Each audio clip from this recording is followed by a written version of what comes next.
Ladies and gentlemen, welcome to the Asia Palm Oil Magazine live interview session. I'm Vanny, the MC of today. I wish everyone is having a great day.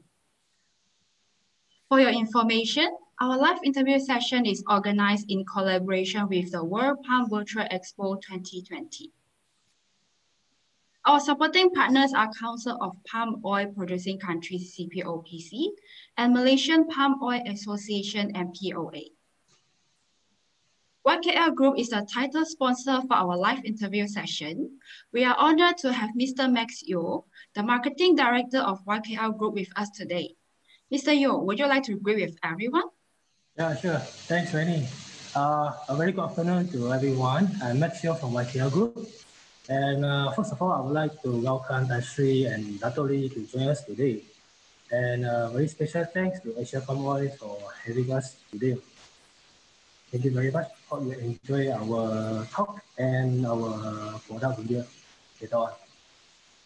Okay, thank you, Mr. Max.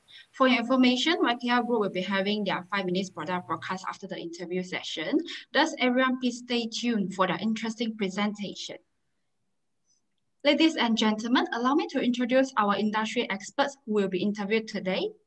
Tan Sri Dato' Dr. Yusof Basirun, the Executive Director of Council of Palm Oil Producing Countries, CPOPC. Welcome, Tan Sri. Thank you.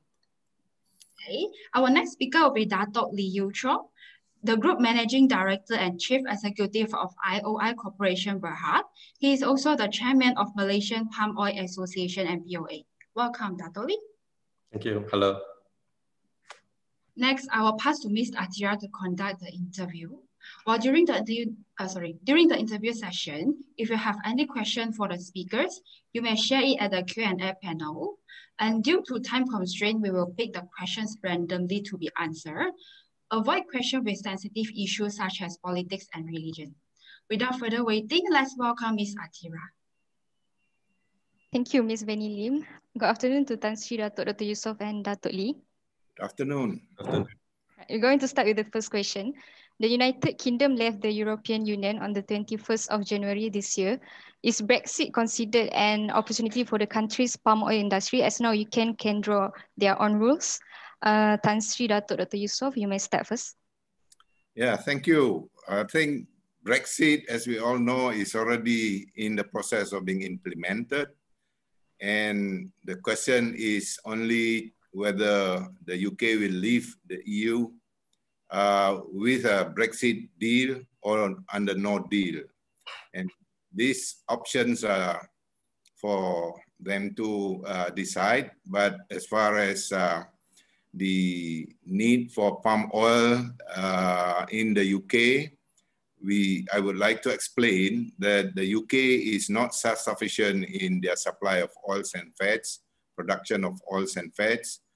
The UK is good in producing rapeseed oil, both for consumption and biofuel.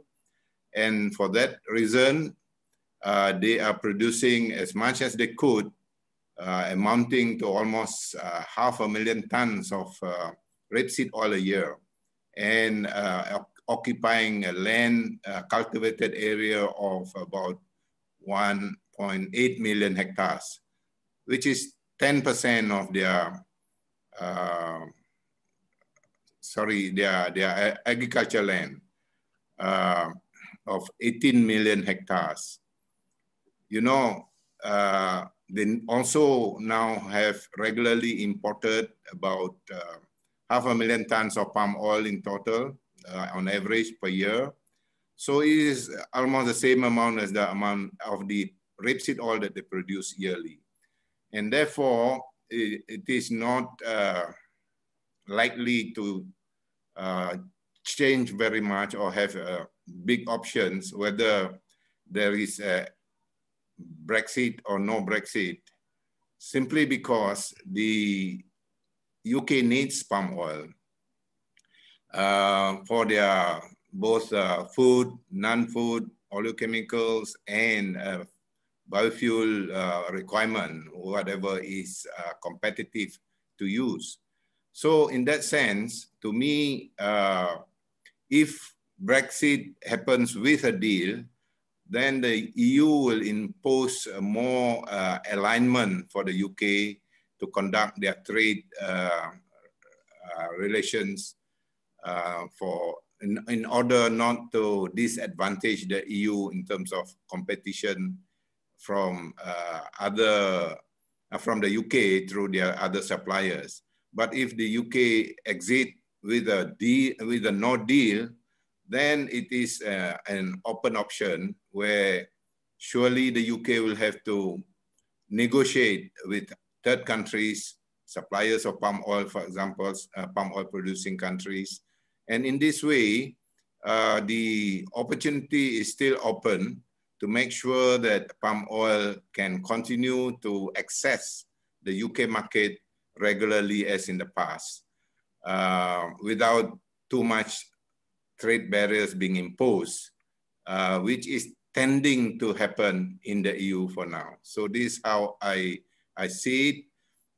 It's up to producer countries to take the opportunity to negotiate well in the coming months or future period, nearby future period, to make sure that palm oil continues to enjoy market access and the demand being such that the UK is dependent on net imports.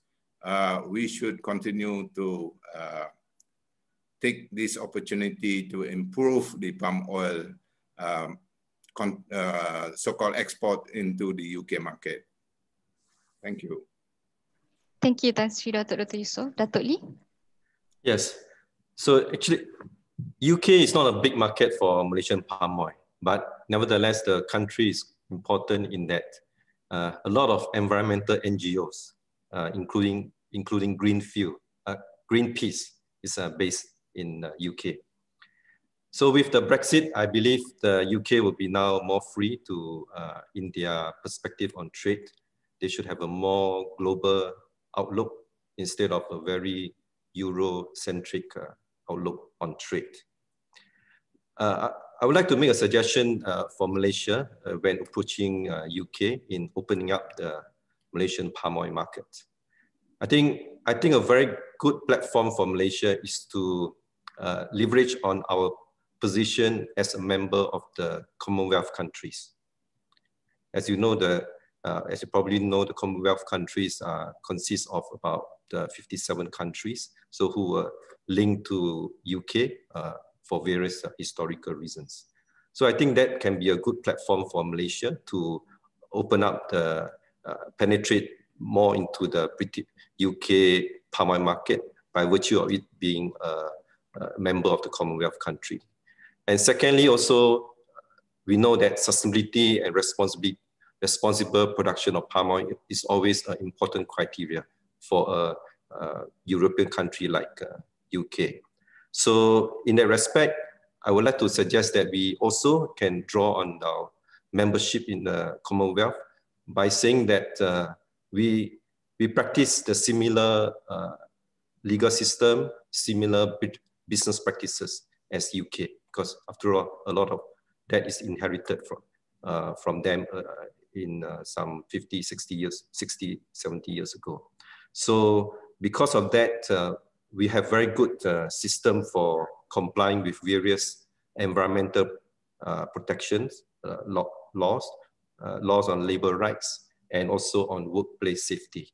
So we can use this historical link to promote our sustainability criteria for on aspect of production of palm oil. And I believe that that would be a very good platform for us to penetrate the UK palm oil market. Thank you, Datuk Lee. Next question. Recently, RSPO revealed a strong growth in the sustainable palm oil certifications. In your opinion, will the company's interest in going sustainable refute the EU's accusation toward the palm oil industry in the long run? Tan Sri Dr. Yusof. Yeah, your statement or question saying sustainable palm oil reveal a strong growth. I think we have seen RSPO or sustainable palm oil certification achieving almost 19–20% certification of all palm oil produced in both major producer countries like Malaysia and Indonesia.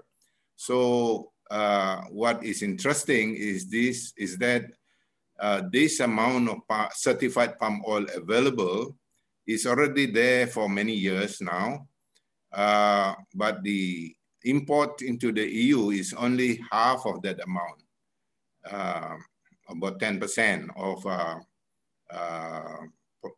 production from Malaysia and Indonesia. That means if there is still the view that the EU is still making accusation about palm oil sustainability in the long run, of course, this is a different agenda. It's not about availability of sustainable palm oil because it is already available in big amount, double the demand of the EU right now is available regularly. So the issue is what is really at stake here? Is it the case that the EU wants to have, like in their Amsterdam Declaration, to buy or import 100% sustainably certified palm oil? That they can easily do because the supply is available. But that does not seem to satisfy the current EU debate. They are moving on to impose more compliance in terms of wanting to, in their Green Deal agenda, in their F2F policy, wanting to impose additional compliance, even due diligence and so on is being mentioned. This is really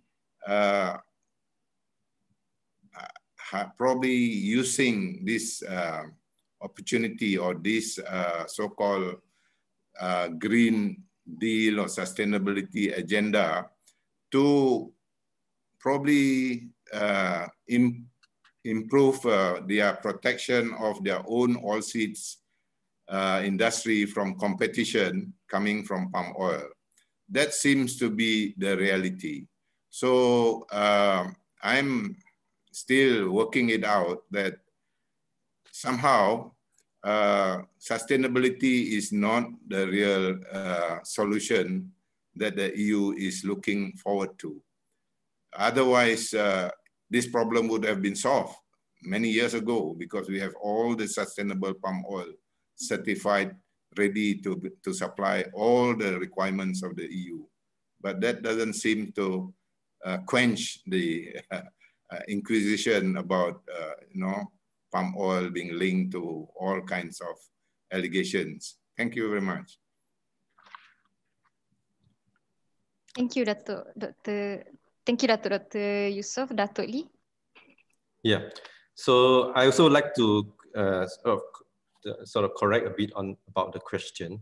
So RSPO has been formed roughly since 2006, and so about 14–15 years already. I would say that the growth in the sustainable palm oil certification was strong during the first 10 years or so of its RSPO's existence. I would say last 5 years, I think the certification somewhat has slowed down. And I think that is for good reason. Already what I have in terms of statistics is that the RSPO certified palm oil as a percentage of the global production is about 20%. So it occupies a volume of about 17 million tons. But like what Tan Sri Yusof has said earlier, only about, actually less than half of this volume has been taken up. So only about 6.5 to 7 million tons has been sort of purchased. That means as CSPO, we call it, Certified Sustainable Palm Oil, where a certain premium is paid for all the efforts in certifying it. As to, so that's my just a bit of correction. As to whether these palm oil companies' interest in going sustainable will refute the EU's acquisitions in the long run. I think in the short run, let's look at what is happening now. Even though we believe RSPO is a global organization, multi-stakeholder, where all stakeholders, from palm oil growers, processors, the food companies, the retailers, and even NGOs. Many NGOs actually join RSPO. So it seems to be a very robust organization. But then still, certain environmental NGOs are actually still criticizing the RSPO standards to say that, so their criticism is that their standard is not stringent enough. And we also find that actually some food companies actually, they conveniently, I would say, conveniently misuse the consumer's perception on palm oil, because indeed there are some European consumers think that palm oil is bad because of its saturated fats. So they conveniently, I would say, misuse these consumer sentiments and label their products as no palm oil. So they put a no palm oil label on it, even though they themselves, these food companies that do this thing, are RSPO members. So that's still, I think, what's happening. So still, I would say, a lot of cynicism surrounding these RSPO certified oils. But however, because of what I said, describing the RSPO as that is global, is multi-stakeholders, I still believe that in the medium to long run, I think it will be more widely accepted, and it will go a big way in addressing the EU's acquisition about palm oil in the long run. Thank you, Datuk Lee. Next question. Malaysia relies on foreign workers for its plantation workforce. Due to the pandemic, most of the foreign workers have been sent back to their homeland. What are the government association initiatives to help the companies due to this labor shortage? Tan Sri Datuk, Dr. Yusof.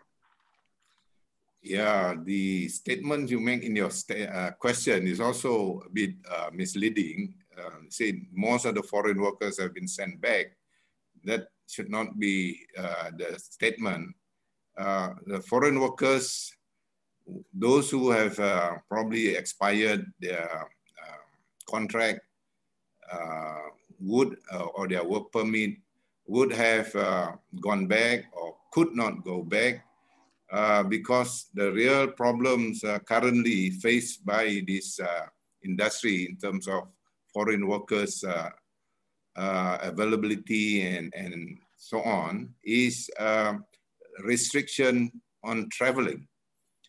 Those from Indonesia or Bangladesh cannot easily obtain entry permits because of the COVID pandemic.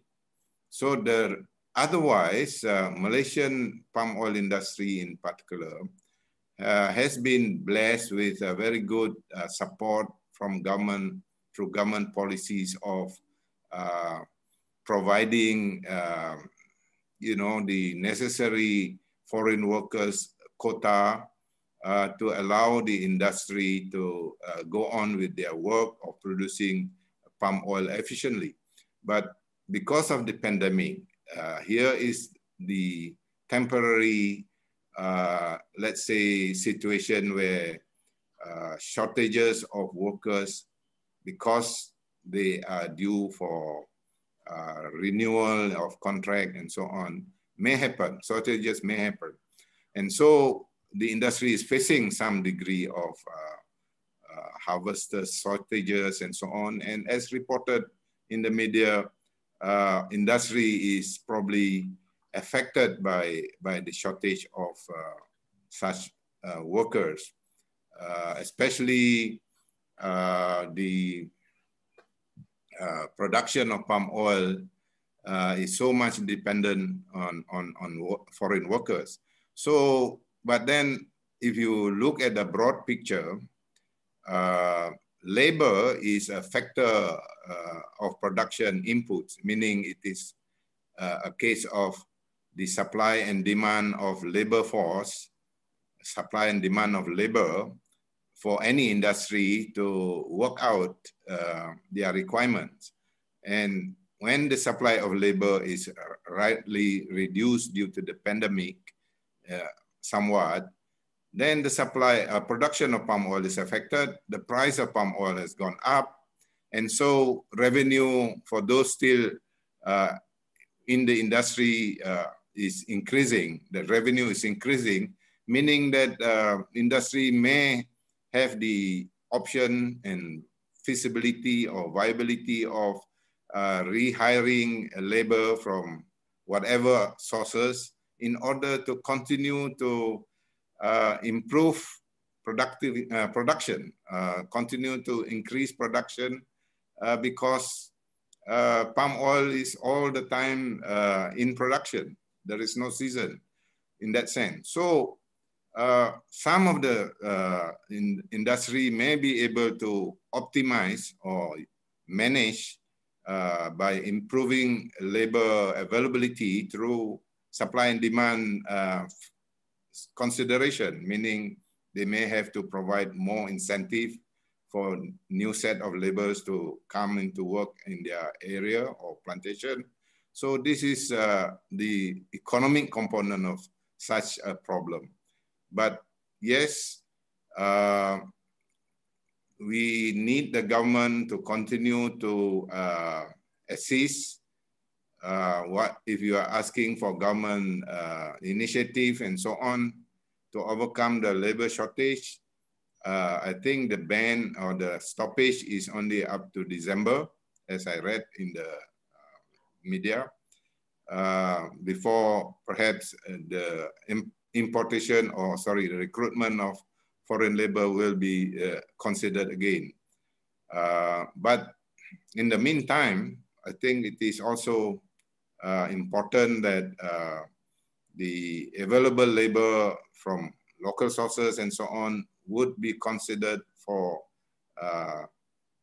work in the plantation, because the price of palm oil is high, revenue is high, so there should be more incentive or more capability to employ local labor by giving, let's say, good incentive.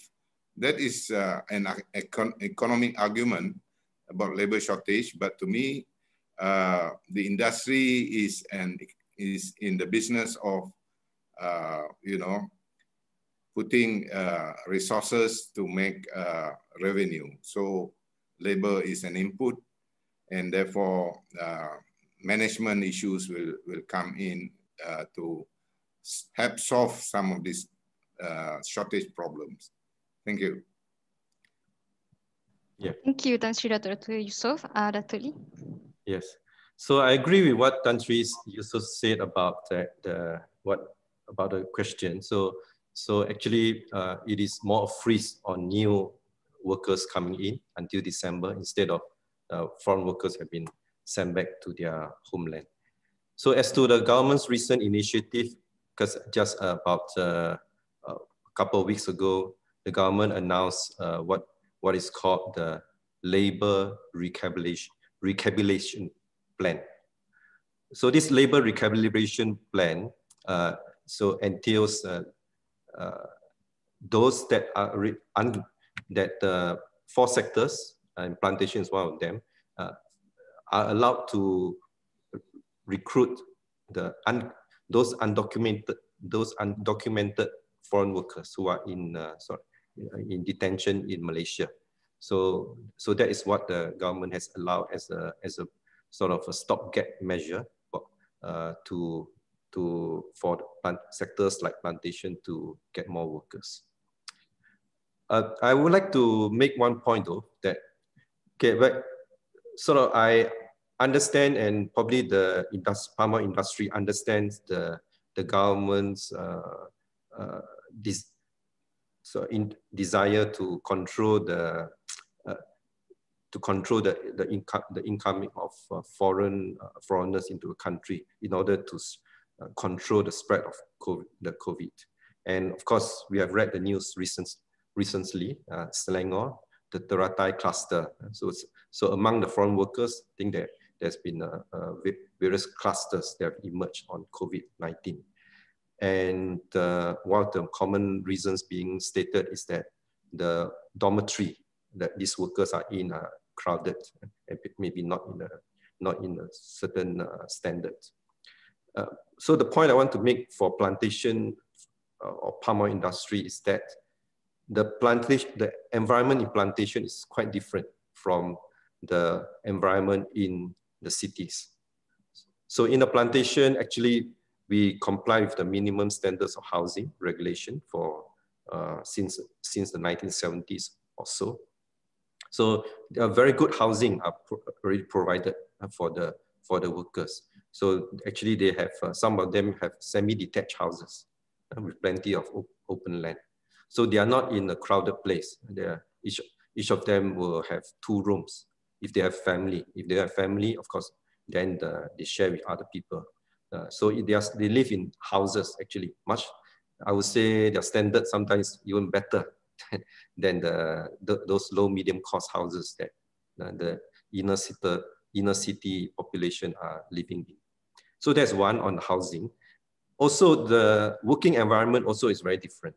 So in the plantations, you're working in an open air environment, and we use this labor to land ratio.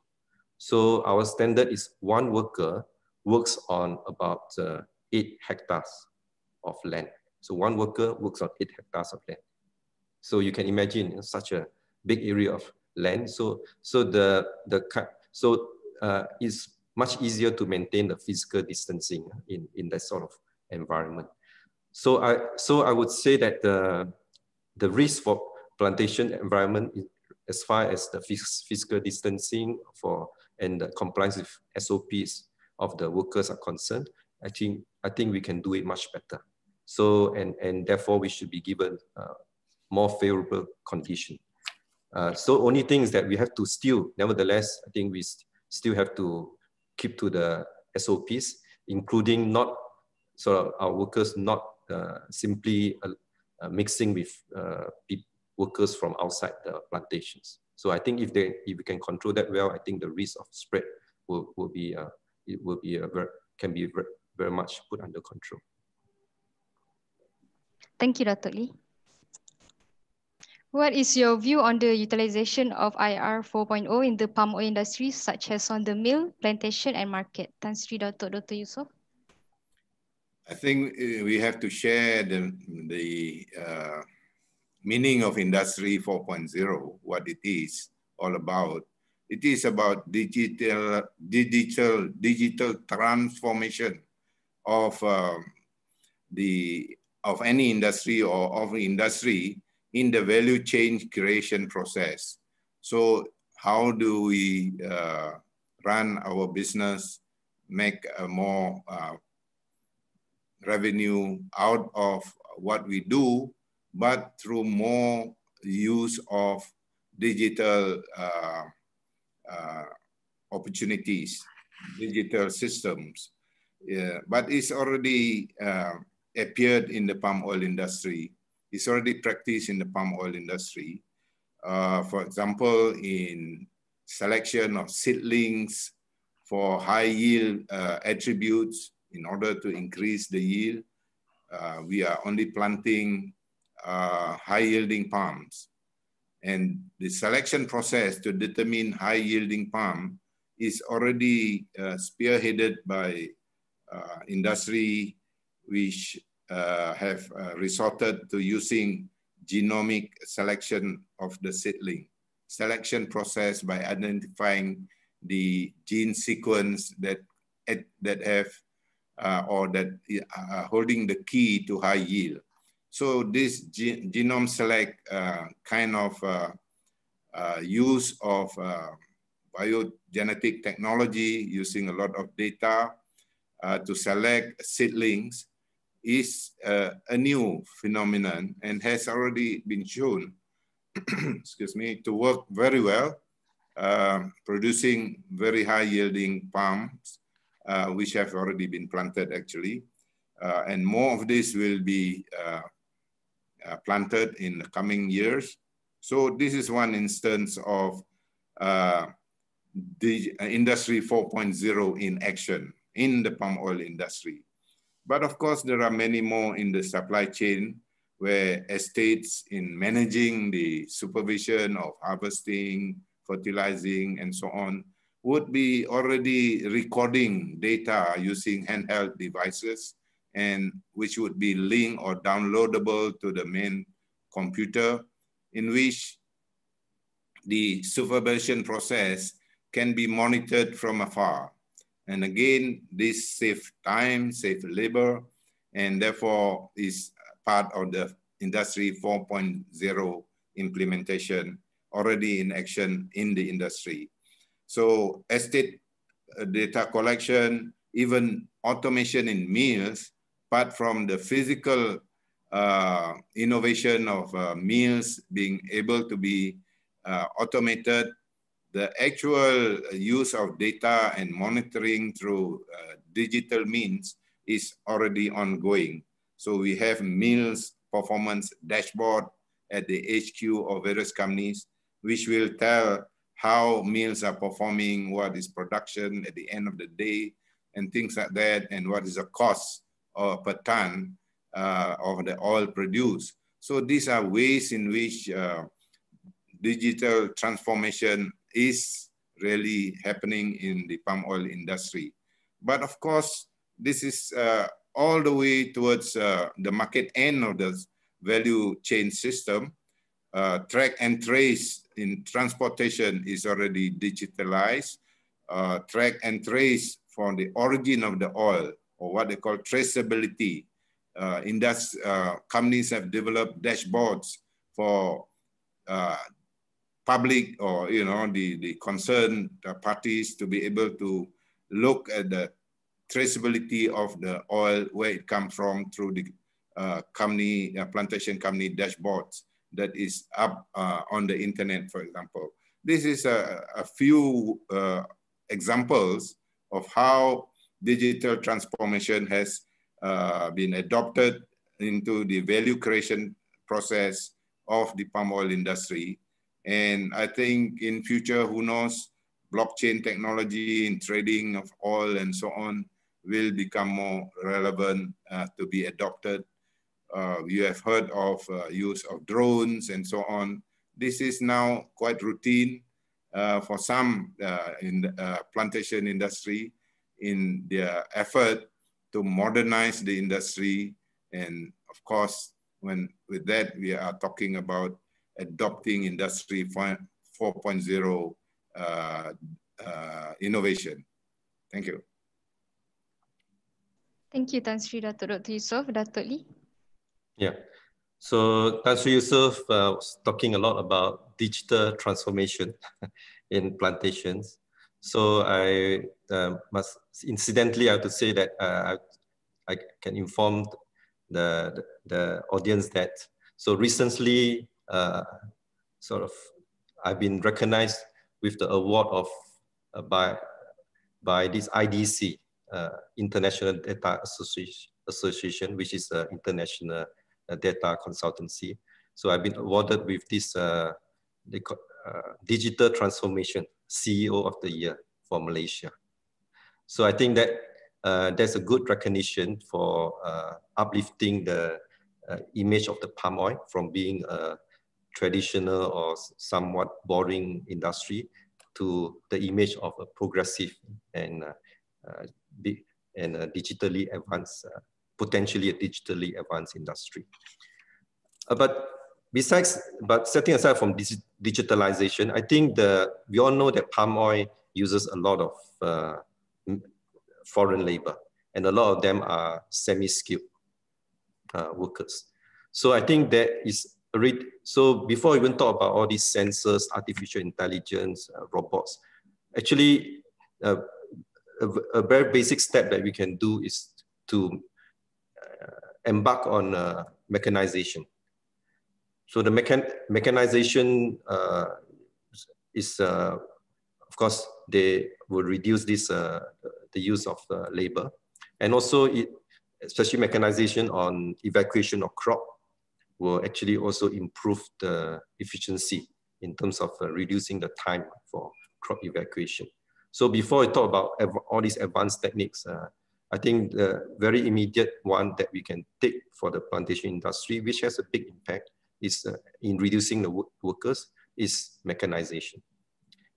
Then, of course, we have digitalization, like what Tan Sri Yusof have described. Right? We use handheld mobile device and all that in order to capture data in the field, and also monitoring the crop evacuation all the way to the oil palm mills, CPO mills.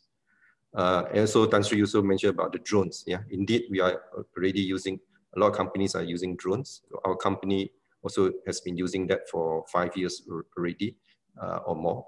We use drones for mapping of the block boundaries, the planting density, and the contour. Of course, the next stage is to even using drones to monitor the plant growth and to detect any disease by looking at the color of the palms. So this, so we are on the way there. So it's possible. The potential is great. So I think this digitalization combined with these drones and together with sensors, the sensor. So we are able, I think there's a great potential for us to go into this area of what we call precision agriculture,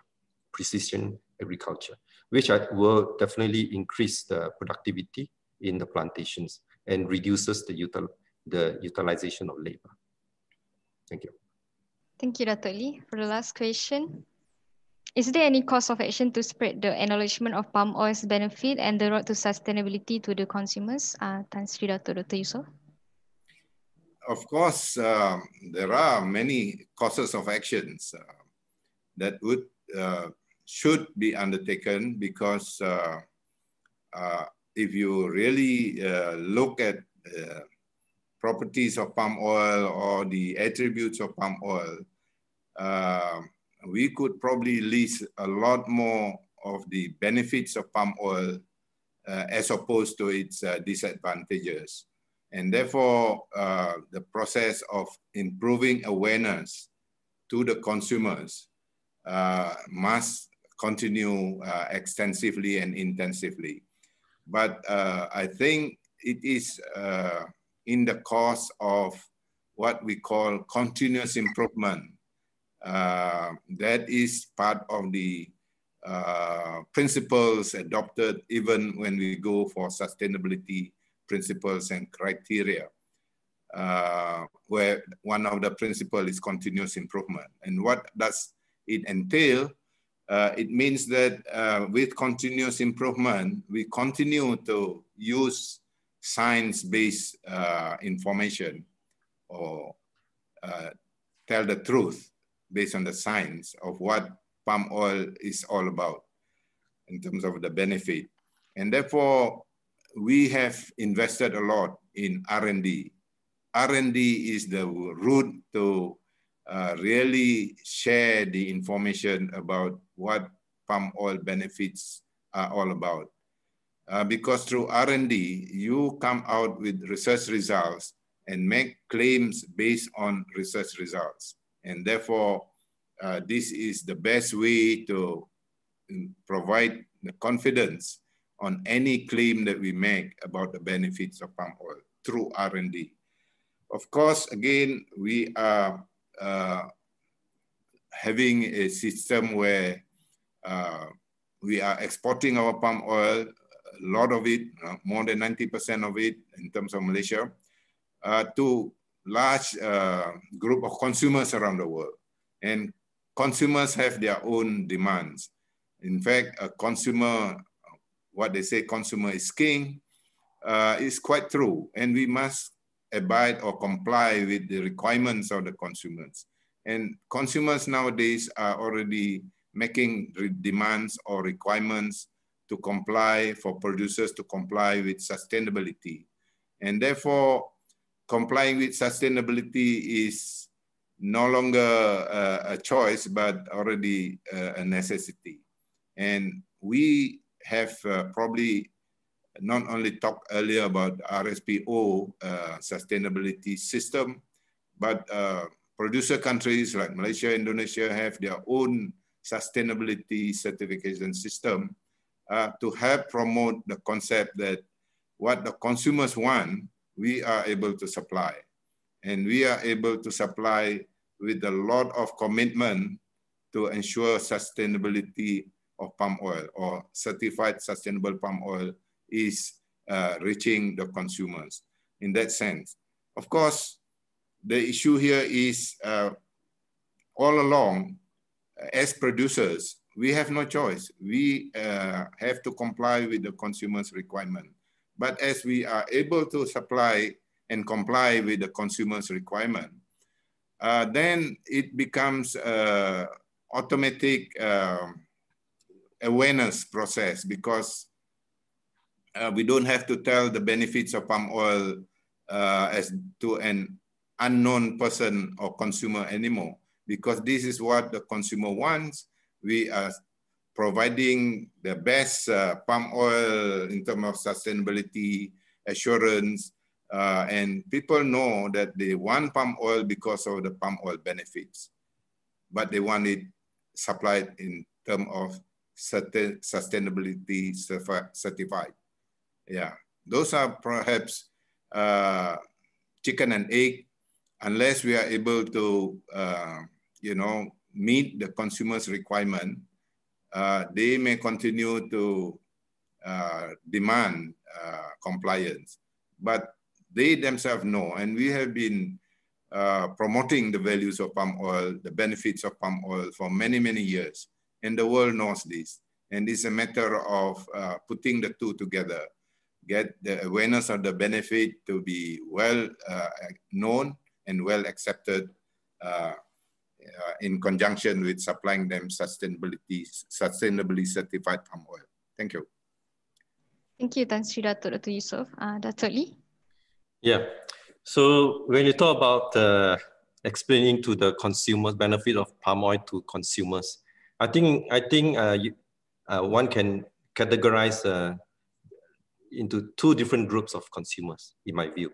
So one is those consumers in the developing world or emerging countries, if you like. So I think a lot, and this includes Malaysia and Indonesia, of course. And I think a lot of consumers in these countries already know about the benefit of palm oil, in that they appreciate its nutritional value, and they also aware of the socio-economic impact of palm oil in creating jobs, alleviating poverty, and also promoting rural infrastructure development.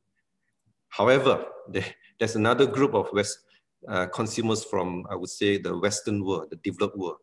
And maybe also that includes some younger consumers in the developing world. So for them, I think they have a better life. So they have a luxury of, choice of plenty of food. And so to me, their problem is they overeat. It's not, so they overeat. And so they have to be very careful about the effect of whether this fat is saturated fat, whether it is healthy for them or not. So to me, my advice to these consumers is eat less, eat less, whatever, even including the fat. Then we look at the sustainability angle. To Western consumers, again, this is all about environment. So on that front, I would say that, yes, among the consumers from these developed or Western countries, there have been influence, I would say, influence even from young by a lot of these environmental NGOs which I would say publish a lot of these outdated research reports.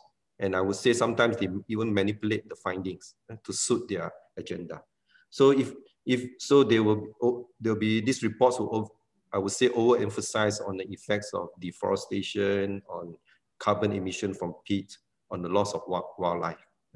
But if you look at it, actually the basic fact is that the total area under oil palm cultivation as a percentage of the global agricultural production is only less than 2%. Around, some say 1.7%. So how much can that affect the deforestation or the carbon emission from on a global scale? So, but the way that the research reports have been written, I would say a lot of times it's very outdated. They use 80s and 90s data, and I think they skewed the data in a certain way. So the basic fact is that total oil palm area actually is so low as a percentage of the global palm oil area. But I can see it's difficult. It's difficult because Tan Sri and I, we have both been involved with Malaysian Palm Oil Council. So it's difficult to change the perception of the mind of these Western consumers, which has been, I would say, entrenched from young, from when they are in the schools.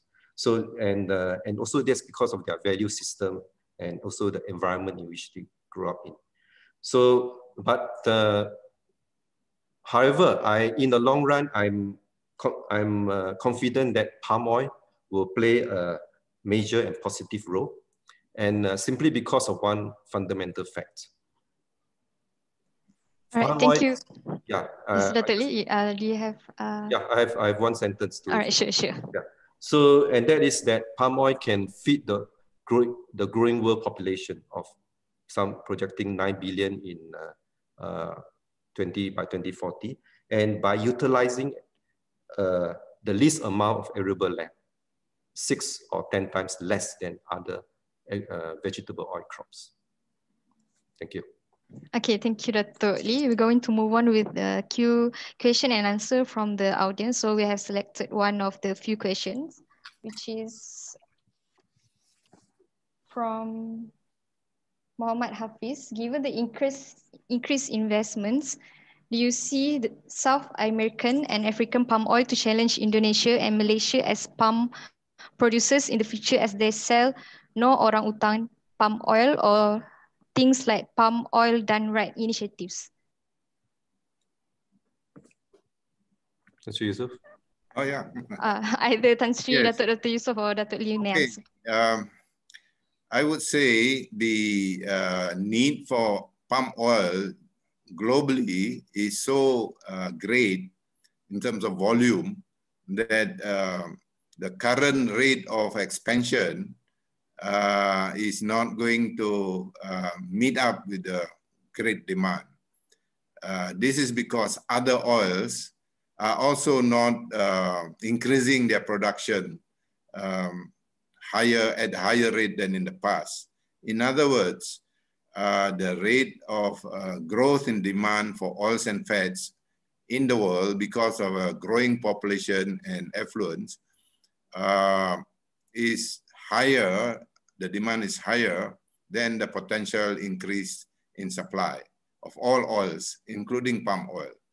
And so we are really looking forward to see how palm oil production can increase, because if the demand for oils and fats cannot be met, then many countries or many consumers will not be able to afford to consume oil.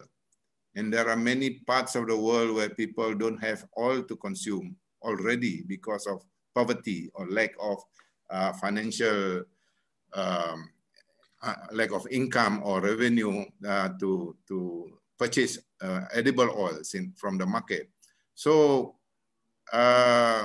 yes, there is an ambition of more palm oil to be cultivated by some of these countries you mentioned. But the issue is oil palm itself takes a long time to, in terms of consolidate its growth. Malaysia took about 100 years to cultivate almost 6 million hectares of oil palm. Indonesia went ahead, double or triple that acreage or hectareage in less time. But still, it will take a long time to establish oil palm plantations to a meaningful, significant production volume.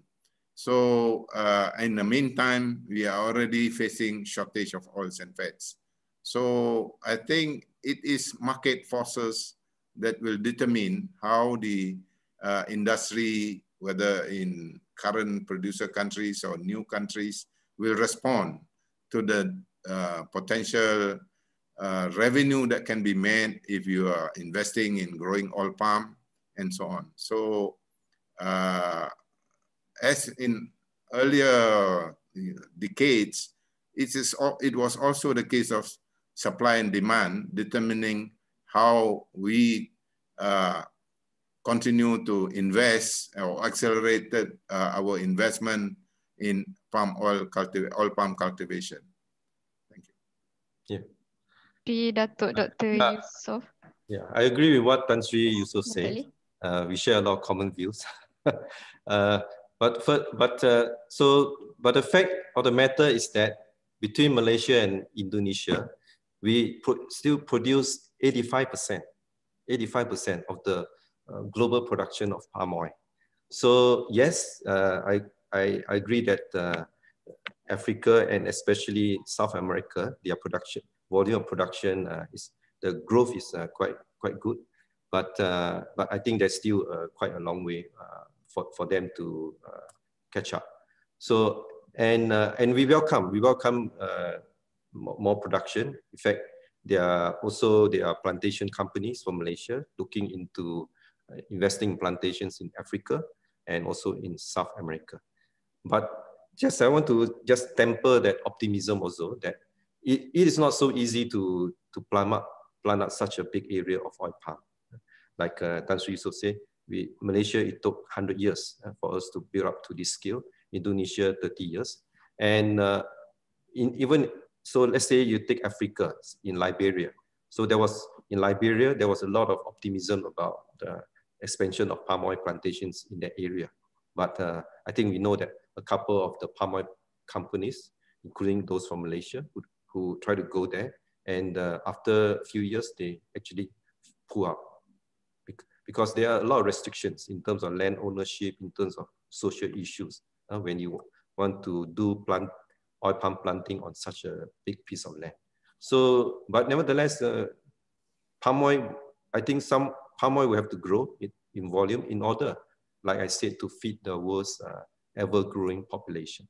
And simply it is the most competitively produced, competitive and highest yielding oilseed crop that we can find in the world at this moment. Thank you, Dato' Lee. Thank you, Tan Sri Dr. Yusof and Dato' Lee for taking the time answering the question. Due to time constraints, I'm going to pass for the next session to Ms. Veni Lim. Thank you. Thank you. Thank you, Atira. We also appreciate Tan Sri Dr. Yusof and Dato' Lee for sharing your views and professional thoughts. Ladies and gentlemen, our live interview session has come to an end. I would like to thank you, our collaboration partner, World Palm Virtual Expo 2020, supporting partners, Council of Palm Oil Producing Countries, CPOPC, and Malaysian Palm Oil Association, and POA, and the sponsor company, which is YKL Group.